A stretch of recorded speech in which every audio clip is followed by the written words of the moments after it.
I've got a quick start guide here for you on using Photoshop's new Generative Fill feature, which is available in Adobe Photoshop Beta now. You can download and install Beta by going to your Creative Cloud app. And you just need to go to the app section, scroll down to the Beta tab, and you'll find Adobe Photoshop Beta there. So once installed, you can open up an image, and this is my starting image here. And then we can simply start by making a selection. So I'm gonna grab the lasso tool from the toolbar over here, and I'm just gonna make a really rough selection around the road here. And once my selection is complete, you can see we automatically see this context-sensitive taskbar. Now if you can't see it, you can go to Window, and you can turn it on down here. And this gives us the option to quickly access Generative Fill. If you want to access it using the menus, you can also find it under Edit. And here we have Generative Fill in the Edit menu.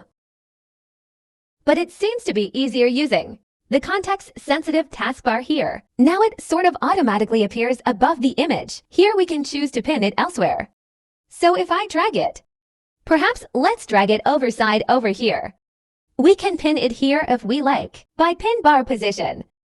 So if you find it still gets in the way of things, you can pin it elsewhere. Now we can click on Generative Fill here, and let's just try typing a classic car in our text prompt box here. And then we can hit Generate.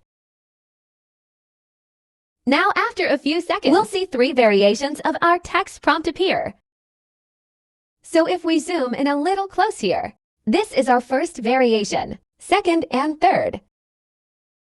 And you can see it's slightly different to my original options there, but we can always try clicking Generate again, or we could try something slightly different. Let's try classic car. Maybe if we type in wedding, and we'll see if we can get a slightly different result. And now we've got something a bit weird showing up here. So we got some wedding results with a weird car. You can see how it doesn't do a great job of rendering people or faces here. But there's a much better job with cars. So let's just adjust that text prompt, and we go classic car white. And now we got a few different options, and I think I quite like this option here. So I'll go with that. And if we zoom out, we can see we got a nice realistic shadow under the car here. The lighting matches quite nicely, and we could perhaps add a couple up here on the hill. So let's zoom into this area here. Now I'm gonna get rid of these figures here, using another new tool there. Remove tool. And highlight the background layer and just quickly paint over these little figures here.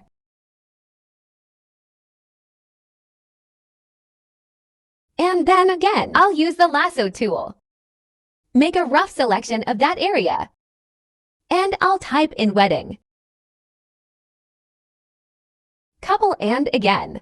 That gives me a few different options. I think this is probably best. But you can see how in our Properties panel, our variations appear. And we can also access to Generate command here as well. And then we can go on and add other elements in the same way. But I'll leave it there for now. So it's a quick introduction to Generative Fill in Photoshop Beta.